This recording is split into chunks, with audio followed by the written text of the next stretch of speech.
Welcome to Awaken the Mind, the NLP and Hypnosis Guide, hosted by David Uhas. You're listening to Awaken the Mind, the NLP and Hypnosis Guide, a podcast that inspires the curious to the professional to discover meaningful content and pursue their passions. My name is David Uhas, and I'm a master NLP practitioner and hypnotist, best known for losing over 100 pounds and running 6 marathons in 2 years. And I'm sitting down with hypnotists, NLP practitioners, and coaches to talk about their process, the lessons they've learned, and how to make an impact in the lives of others. Our guest today is Dan Goyette. He is a certified clinical hypnotherapist with over 8 years of experience. He is a member of the National Guild of Professional Hypnotists, as well as a member of the American Psychological Association, and is also an international speaker. He's helped hundreds of clients overcome their issues and live happier and more productive lives. Dan also has a long career as a paramedic firefighter with a deep background in emergency medicine, and also has his undergraduate studies in psychology. Please welcome our guest today. Welcome, Dan Goyette. Hey, Dan, how you going? It's going good. How are you doing, David? I'm doing good. Thank you for coming on the show today. And this is your second visit, and I appreciate you coming back. I appreciate you having me back. So it's the second time around, and we're talking about my continuing love affair with research. That's right. And today, hypnotherapy and the human brain, ongoing clinical studies. And I find that very fascinating about you. And that's what drew me to you first. I believe it was Hypnothoughts, a presentation on PTSD. So I was working with first responders, and that's something I still do, and something I'm always looking at because it's always evolving. So, and that's where I got into the hypnosis in the human brain. That evolved into a further study. Nice. Well, can you tell us just real quick about yourself? What are you up to right now? Just got into the new office. So we're putting that together. I got a really big office, much better than the other one. We got a new in Roscommon, and putting that together. And this office has a classroom putting together so we can teach classes on hypnosis and seminars. So that's going to be nice. I'm excited about it.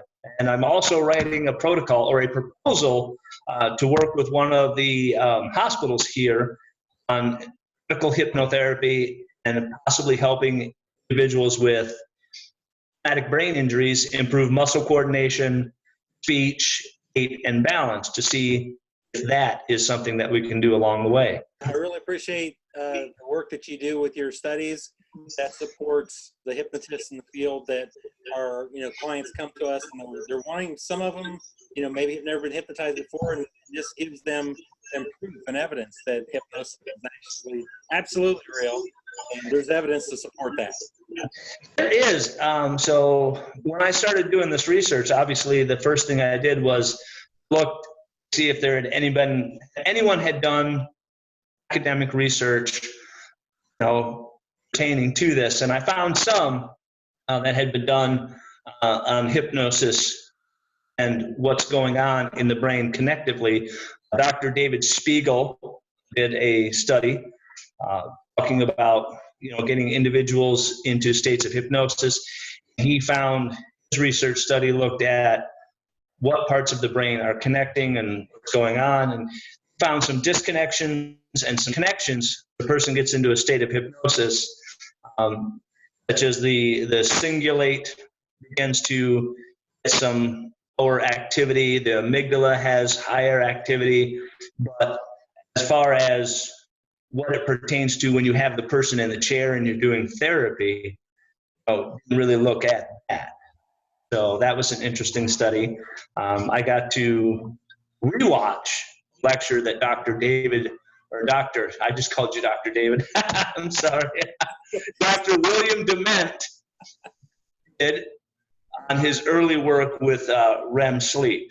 So that was interesting to rewatch that and to look at it in a new light as it pertains to what I was doing.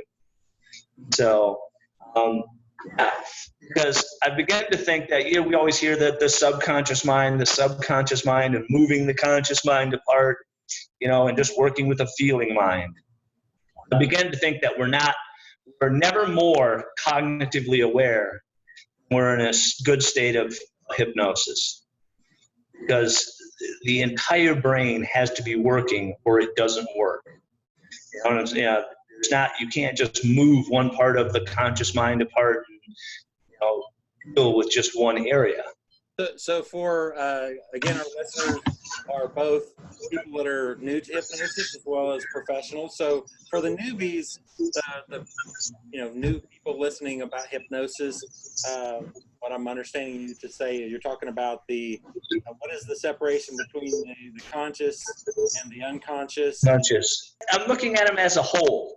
Gotcha. Not as separate entities, but as a whole. Because we know that the subconscious affects our daily lives in a very, very powerful way. But we also know that the conscious mind can affect our lives in a profound way. And when you look at them as not just separate entities, but one unit working together, one complete mind, I think that's you find most of your healing takes place. It's not the subconscious forcing its will on the conscious, but moreover, forming and working together to create just what they want. I want to lose weight, or I want to quit smoking, or I want this anxiety to go away. I want this stress to go away.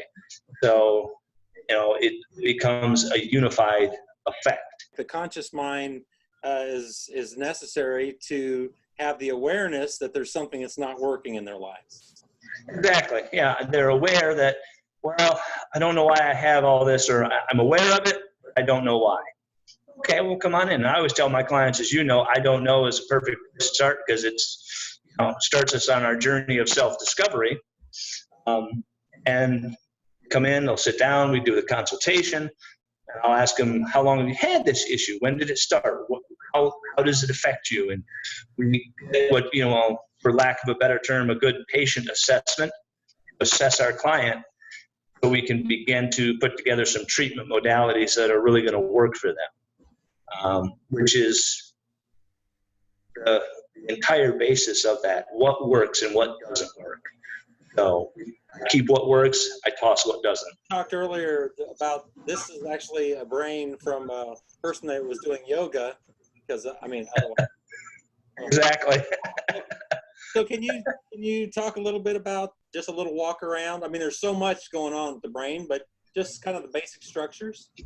Sure. Starting at the very lower basis of it, right there, and I'm pointing to it. Yeah, that brainstem. Yeah. Now, everybody talks about the primitive brain, right? Primitive brain, the lizard brain, and they kind of not talking about the right area.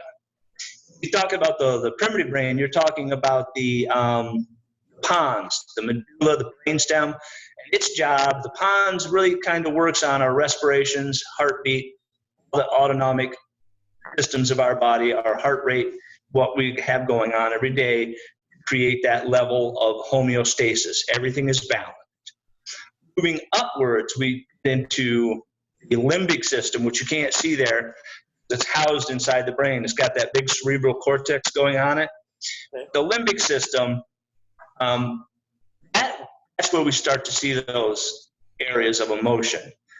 There's a school of thoughts that say that the limbic system is the seat of our emotional self, or where emotions are coming from, being dispersed out. So in that way, you can kind of think of the limbic system as the emotional brain. And it's functionally and structurally put together by the age of 3 or 4. After that, it doesn't change. What gets that name, the toddler brain, because by that time, it's done. It's formed, not going to change, functionally, structurally. And those emotions that come out from the limbic system are mediated by our cerebral cortex, our larger, higher brain functions, which are mediated by our social controls, our cultural controls, family, society. This is right, that's wrong. So we kind of mediate those emotions. And that is done, believe it or not, as if we move around to the front of the brain, as if I'm drinking tea with my finger. Yeah, we move around to the frontal lobe. The frontal lobe, our brain area, that's our rational area. It houses our rationality. It's said to house our personality. It's said to house our critical thinking skills. And that's where we have this up and down and front and back in hypnosis. And you go deeper and deeper and deeper, and as if you go further and further into your mind and expand your awareness outward and deeper in, right? We tend to look at it as front to back or up or down. And of course, that's not a real thing. It's a construct of our mind as we're practitioners. Like, I want them to go deeper into their thoughts. Well, yes and no.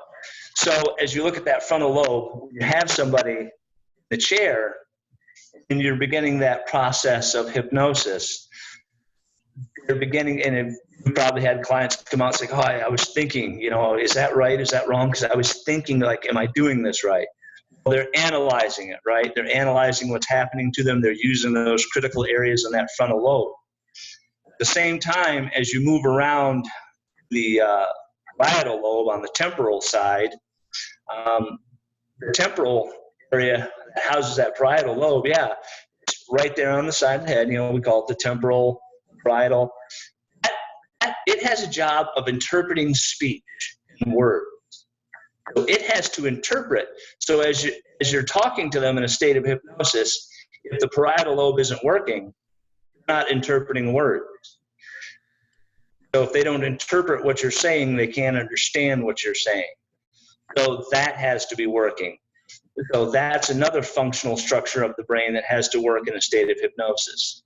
The other area of the brain that we talk about as we go to the back of the head is the occipital region. Yeah. And that has our visual cortex in it, right? We see something outwardly with our eyes. That information is, fed down the optic nerves, the optic chiasma, which, oddly enough, the optic chiasma is part of the limbic system as well. The optic chiasma and those optic nerves go all the way back to the occipital lobe, where our vision is interpreted. Those signals are interpreted and then released out into the brain, and we see pictures and images outwardly. Oddly enough, when your eyes are closed, that same function is working.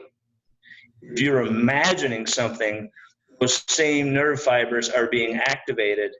Those same areas of the brain are activating, and you're seeing that in what we call the mind's eye. So in that way, the mind does have an eye. The brain does have an eye. It doesn't need your functional eyes to see that tree or to see that lake. As we know, everyone says eyes closed means hypnosis, but that may not be the case. So expand on that a little bit, if you could. That's the use of imagination in hypnosis, right? Yes, because we tend to use the word, we tend to say that imagination is the language of the subconscious. And in point of fact, it is somewhat, because we're asking them to imagine that they can see this, or we're asking them to imagine feeling the wind, and they know what that feels like because they've recorded that sensation physically and emotionally. And the person knows what that feels like. So they're able to do that by just thinking about it. It's not that we as hypnotists are activating the brain. The client is doing that, because, full disclosure, anything happening within the human brain creates brainwave activity. Right. So that's creativity, right? So creativity is, even though I've never seen a pink elephant, I can see an elephant and I know what the color pink is, and my mind can construct that. It can imagine. Exactly. Okay. It can imagine it and construct it and put it out there for you. So it becomes interesting. Now, what does that mean to us as practitioners? Well, if we're innervating all these areas in the brain and we're working with the frontal lobe and those visual cortexes and the the mind are working and the hippocampus is recalling memories, and people are able to do that, you are initiating as many senses in the person as possible, which helps them to begin to form new thought pattern. If they feel it, if they sense it, and if they believe it, and they can create it, it can happen. So that becomes a very useful tool. Instead of trying to shunt away from analytical thinking and critical thinking, we can embrace it and help the client to embrace it, which can ultimately lead to better healing. And that's in anything. If a person believes it and they put it out there, it can come back to them. So, which is a little bit outside my comfort zone. That's more metaphysical, but yeah. This is reminding me of neuroplasticity. Some people, whether they say it or not, we've heard, an old dog can't teach an old dog new tricks, as if we're set a certain way, we're always going to be that way. However, through our mind, we can consciously set our intention to do something new and create that possibility. And if I'm saying that correctly, but for whatever reason, that kind of came up, that our mind can change. Yeah, that goes back to the old argument of nurture nature, the theory of behavioralism. We're born and we're all together complete when we're born. No, we're a blank slate when we're born. So you get those two schools of thought in psychology. So that is a interesting thing. When you're looking at neuroplasticity, are we created or are we creating? And I think we are creating. I am not the guy I was when I was 20, nor is anyone else, right? People change.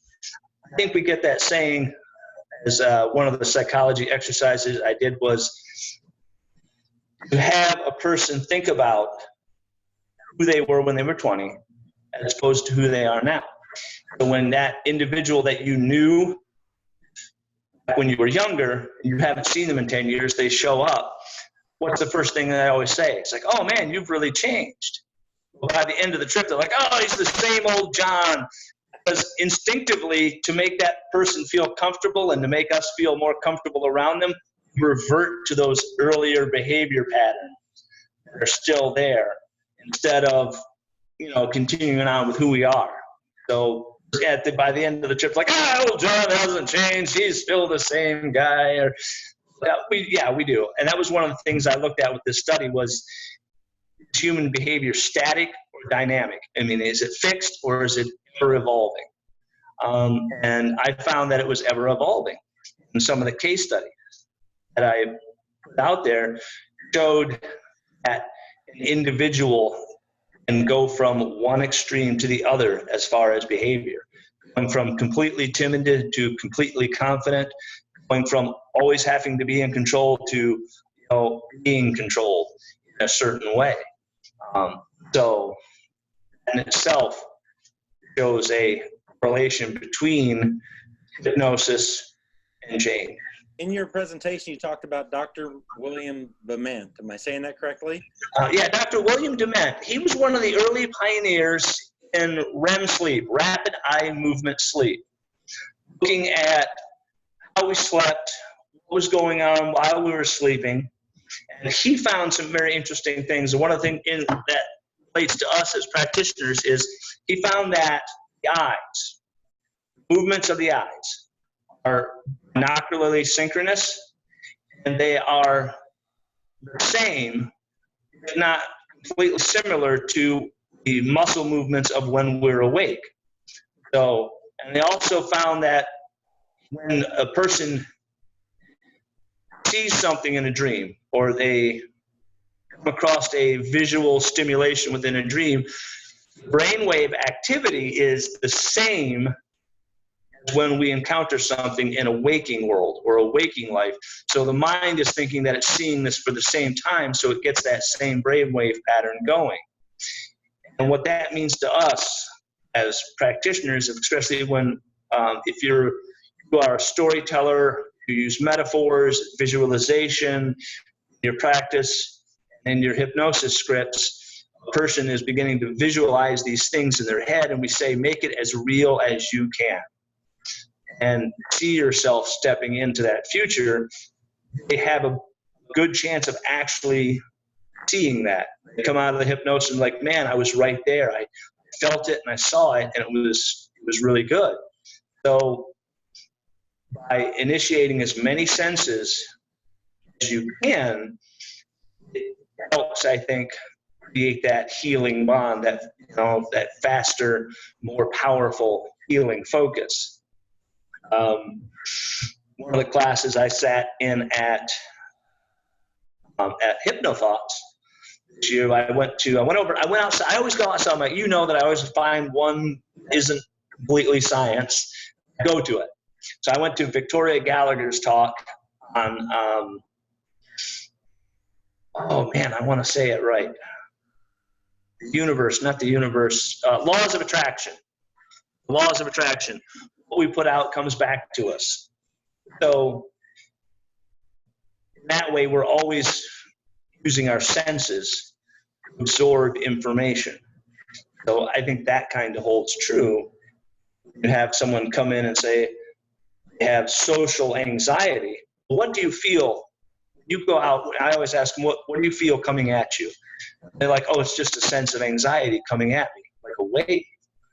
All right, and I, from there, ask them, how do you physically feel?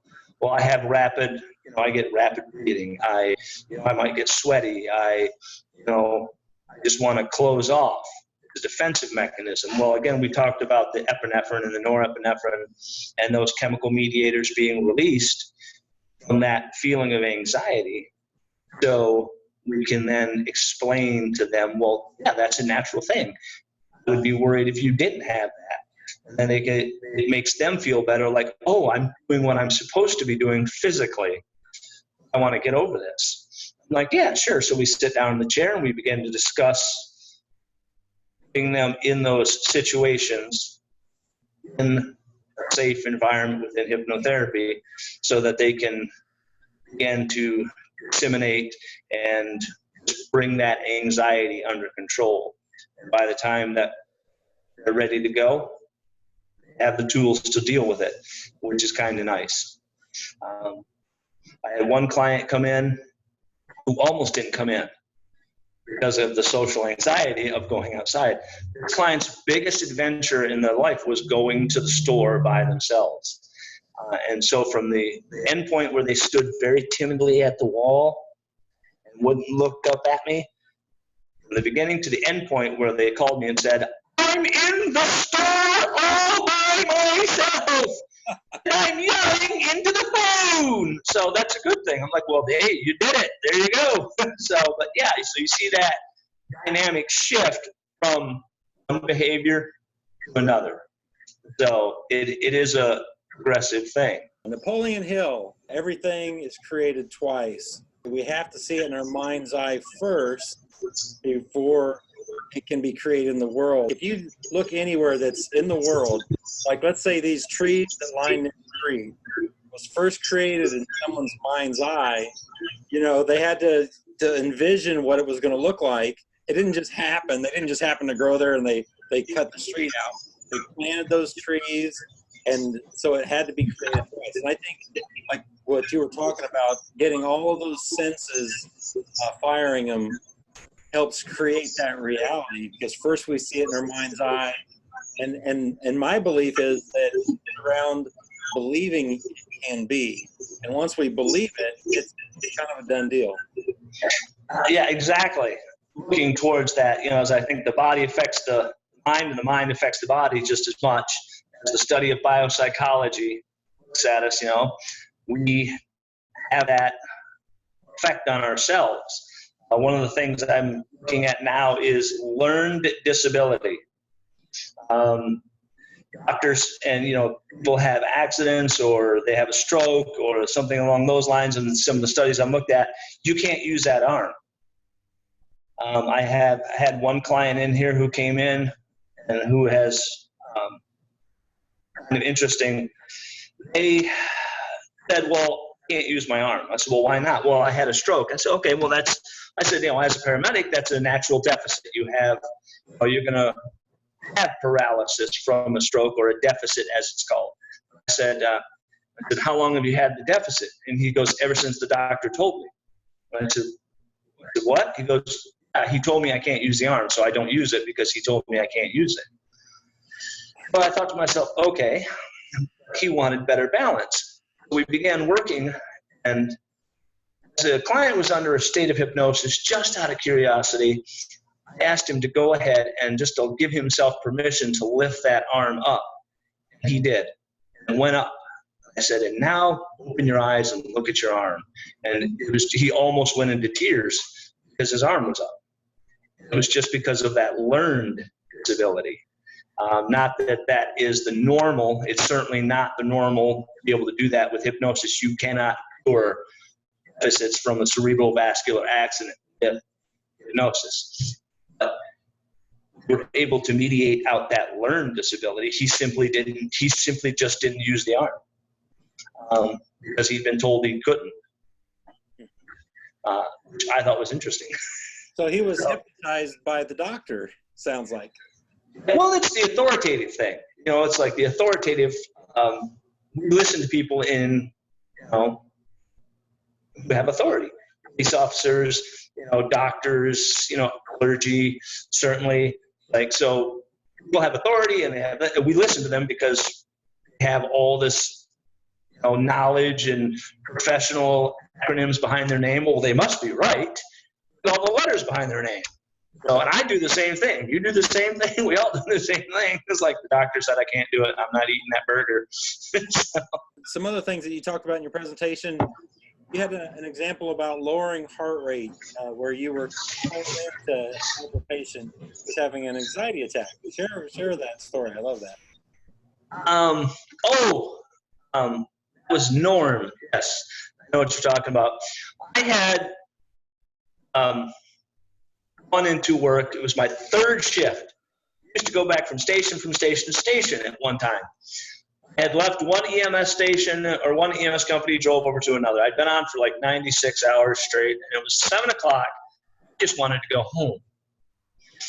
And they called us over to the little primary care, which was just basically right in the same parking lot as the EMS station. We walk in, I've got Norm with me, he's my partner, and the PA said, it's the worst panic attack. This woman is out of control. I'm going to give her value. All I could think was, God, no. Because if she gives value, that means I've got to put this person on my cot, put them on the monitor, all this stuff, get him to the hospital. And I just wanted to go home. It was almost 7. It's time for me to leave.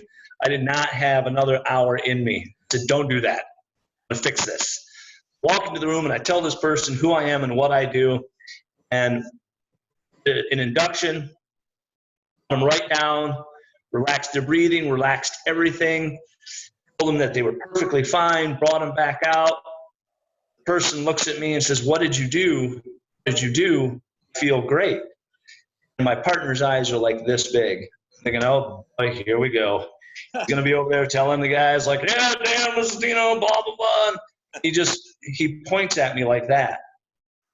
So I turn around, and the 2 nurses that were behind me have their eyes closed and are just kind of swaying back and forth. Not only did I hypnotize this person, I put the whammy on the 2 nurses behind me, so I had to wake them up.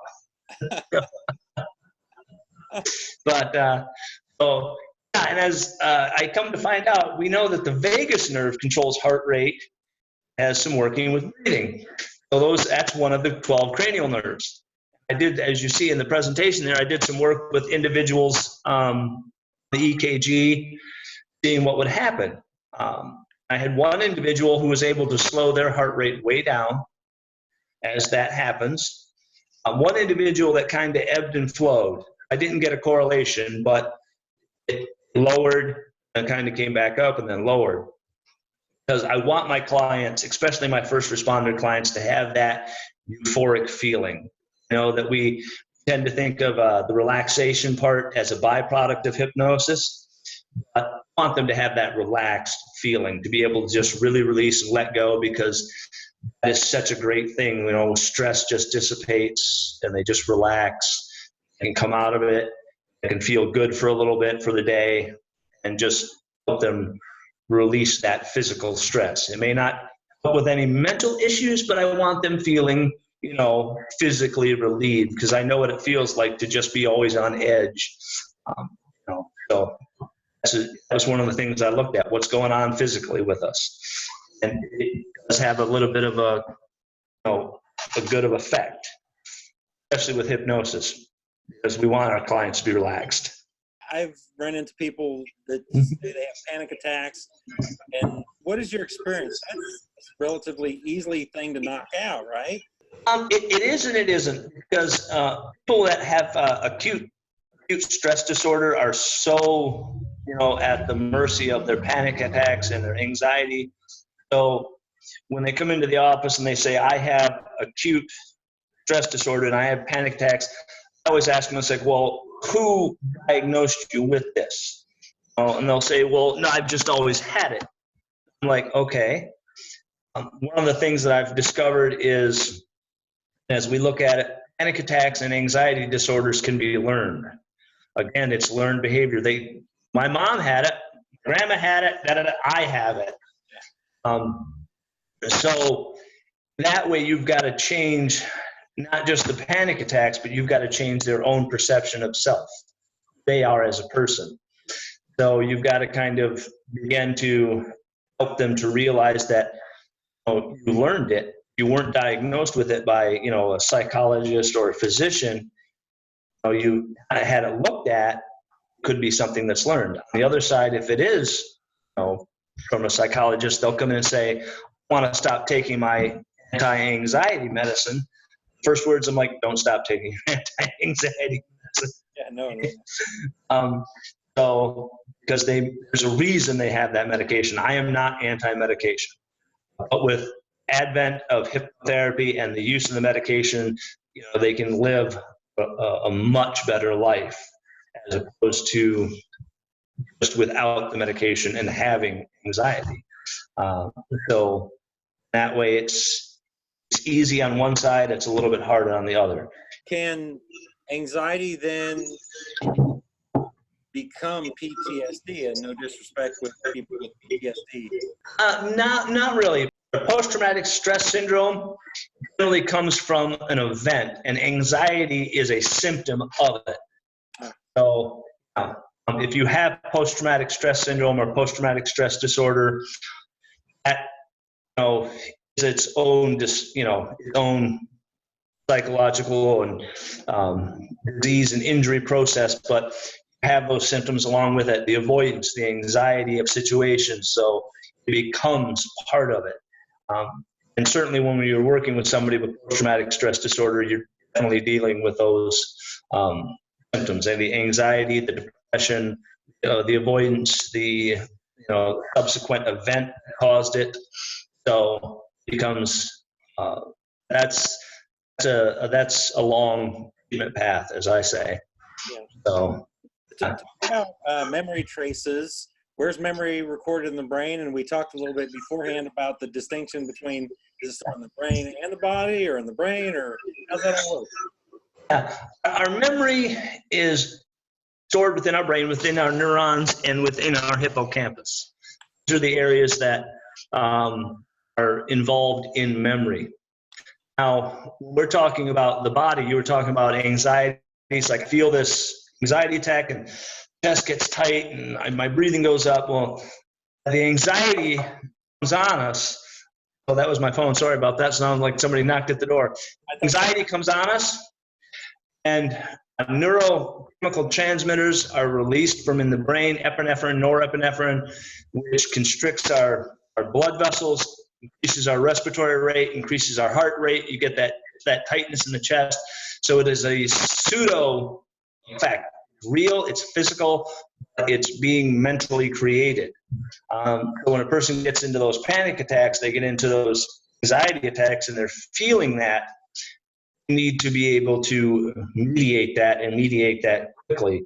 And one of the ways you're going to do that, obviously, is you're either going to give them medication, Valium or other Adderall, anything along those lines, or you're going to use what I like to call the hypnosis roundabout, meaning that, again, it goes back to that authoritative. Someone's having an attack. First thing I do is I introduce myself as Paramedic Dan Goyette, clinical hypnotherapist. I'm going to get you out of this panic attack, and all you have to do is follow my instruction. So they already know. It's like, oh, he's a medical person. Oh, yeah, he's going to get me out of this. So they follow my instruction. And I don't tell them to take a deep breath because they can't at that moment because of the anxiety. I'll say, take the deepest breath you can right now, and let it go and begin the induction from that.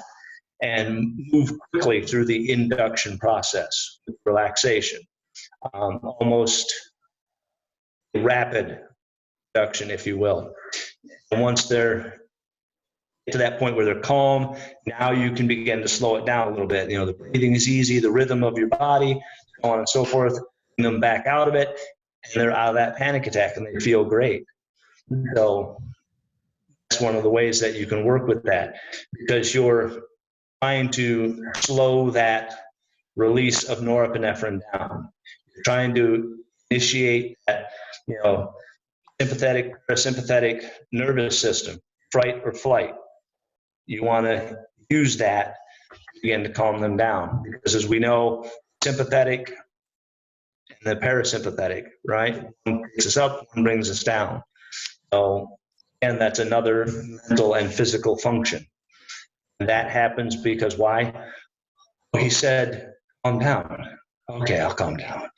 Oh, he said, just relax. Okay, I'll relax. Okay, now he said, focus on my breathing. So, bringing it down, down, down, and then releasing it. Now, as far as if it doesn't work, and it's, there may be something there physically. There may be a deficit physically that requires medication, or it just didn't work for that client. Hypnosis doesn't always work for someone. So, yeah, if it's not working, don't withhold the medication, But I've only done it twice in my entire career in that setting. So the rest of the time, it's a lot easier in the office because they're not having a panic attack. They want to mediate it. They do. Somebody who is experiencing, you can teach them self-hypnosis techniques that they can use on themselves. Is that? Yeah. I teach all my clients self-hypnosis. It's like they come in for the first session. Only by the second session, I'm teaching them self-hypnosis. So that when they go out into the world, they've got a tool, they've got a technique, they have something that they can continue to use to help themselves should they have an anxiety or should they have some sort of panic disorder. They need to just calm themselves down a little bit. I teach self-hypnosis to help with insomnia. So they can just take that breath and relax, and then they go to sleep. Also the same thing with pain management. Self-hypnosis is a part of that. I teach them self-hypnosis and gloved anesthesia, the on-off switch, the pain release protocols, and it's all part of that. So I like self-hypnosis. This last study, what was the most fascinating thing that you found or discovered through the work that you did? I think that would have to be the one case study that I did, or actually two of them. I did a case study at memory and with control. I had one individual that was in the study that was so concrete in their belief that they had to be in complete control of everything, every aspect of their life, that they were just destroying everything around them. So, and as what we call ego displacement, back out, had the observer controller there, so I could just, be there. I have another person there that's kind of a control group, as much bias out of it as I can. The individual, in fact, was, wow, I didn't realize how much that was affecting me. Post-interview, we were able to realize that they were causing more problem they were solving, trying to control every microcosm of their universe. So they were able to let go a little bit and have a better life at their job, a better relationship with a new person in it. They went from being divorced and estranged and losing their house and danger of their job to having a new relationship, a new house, and a promotion at their job. Nice. Which I can't take 100% credit for, but we saw that again, that dynamic shift. The other thing that was interesting was talking about ghost memories and false memories. In one case study, female did not get along with the older sister sibling.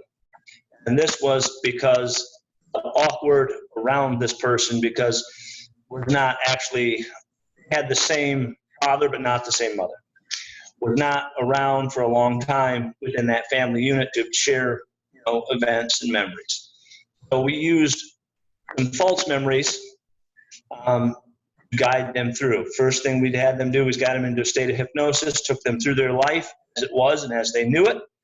We created a different path as to how it could have been, and then we created a different path as to making reality and the different thing, putting the two together and seeing, those memories, then bringing them back to reality and giving them the understanding that they could now create these memories, because clearly we're showing you can create memories, death, so on and so forth. So that case study went from having a bad relationship and being closed off to having a good relationship, which was, again, a personality shift. So able to change thought patterns and beliefs and affect personality on a deeper level.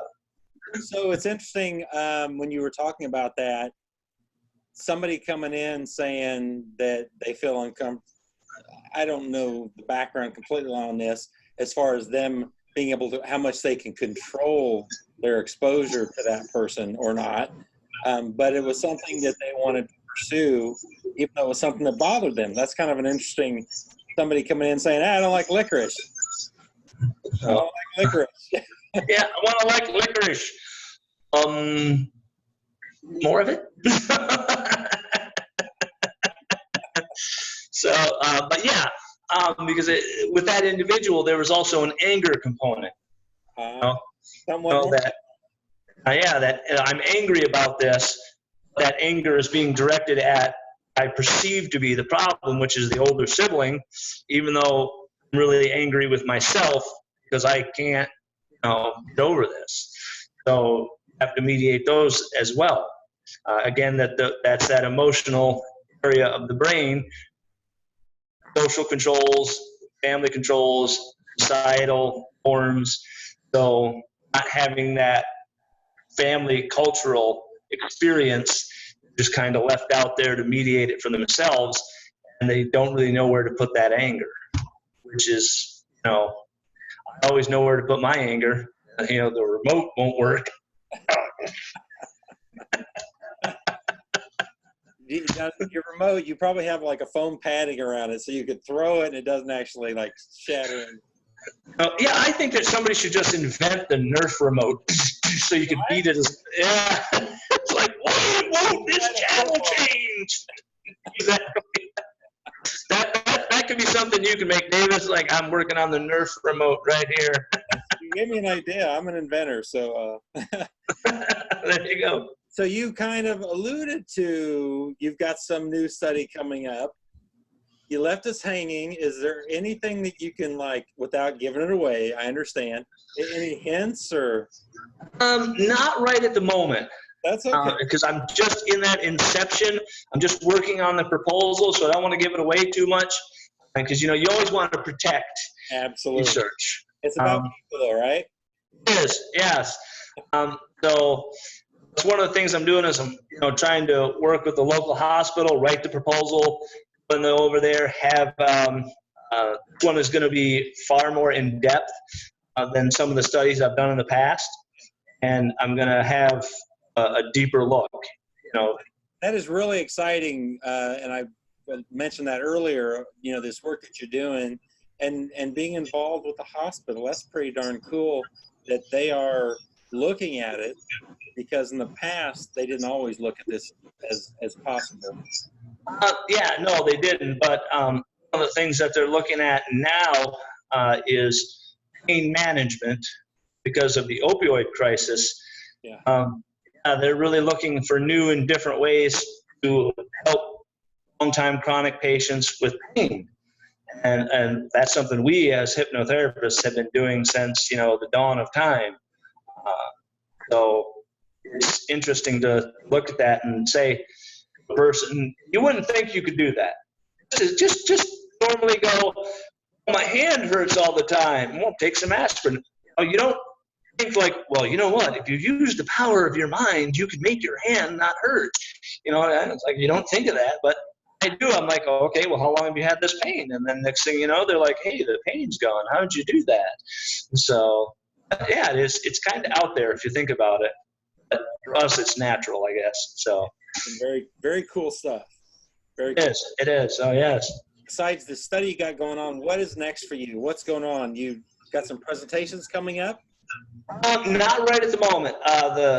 Right now, I'm swamped at the office with clients. I'm writing that proposal, and I'm kind of putting the presentations on hold about the next 18 months to get through this study, and then hopefully take these findings to Hypnothoughts. And I always like to start at Hypnothoughts before I go to other places. It's like, the Canadian Hypnosis Conference or back to the UK Hypnosis Conference. So I'm a Hypnothoughts guy. It was the first conference I went to, and I seemed to like it the best. It has the most people. I did go to the UK Hypnosis Conference, and that was it was nice, but it was kind of a smelly cheese night at the same time, And I've been to Heartland. Heartland, yeah. Yes, Heartland Hypnosis. So, because this year I went to all three. I went to Heartland, Hypnothoughts, and the UK. So, I've made that circle, and now I'm back at the office, and I just got to kind of settle in and get this work done before I start going back out there. So you've got a new office, and you've got a presentation room, so you're going to be doing some training? Yes. Yeah, we're putting that together right now, as a matter of fact. We're putting together our presentation room, our classroom, if you will. I moved into this building here in Roscommon, and it's just big enough to house everything. I've got my therapy office over here. I've got the classroom over there. Right behind us, there's a door that you can see that's closed right now, but that is Firemind Productions. That's our entertainment division, which is the company that I started by accident through the stage hypnosis. I have my lead sound engineer, Mike Bentley, was doing the stage hypnosis with me, has kind of taken that over. He runs that. So, yeah, I don't have to split my attention, because it was kind of easy, as you know. I was like, oh, okay, I'm going to go do this little stage show this weekend. A couple hours, I'll be back. But, the Firemind has grown so big now that they're booking musical acts and all kinds of stuff, and I just don't have time for that. So I was like, hey, Mike, why don't you run that office over there? He's like, yeah, I'll do that. Sounds good. Out of my way, Dan. Cool. Well, I would love to come up and visit you at a presentation. Will do, man. Appreciate it. Not that far away from each other. Oh, also October Hypnosis Conference in Chicago is coming up. Mid-American, yes. I think that is the Mid-American. I won't be able to make that one either. So it is, I'm there, and everybody goes like, where's Dan? He just had all these conferences. He's been gone for like a year. Because I try and put everything together.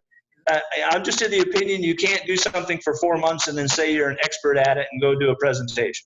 Well, you got a lot of exciting stuff going on, and I look forward to hearing more studies that you're doing and as they become public and you present on them. Thank you for being a guest on our show today, and come back anytime, Dan. All right, thanks for having me. Thank you for joining us today with Awaken the Mind, hosted by David Juhasz.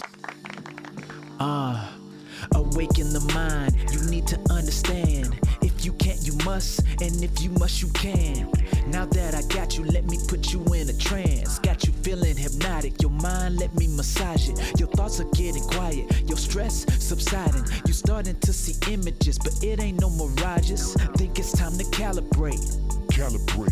Take a breath and concentrate. Get into your subconscious, time to feel the energy, the brain waves, let's go deep into your memory. Beware of self, let the worries melt. All you see is you and you don't see no one else. Auditory digital, talking to yourself. It might seem bizarre, a feeling you never felt. This is your time to shine, awaken the mind. The NLP and hypnosis guide. Yeah.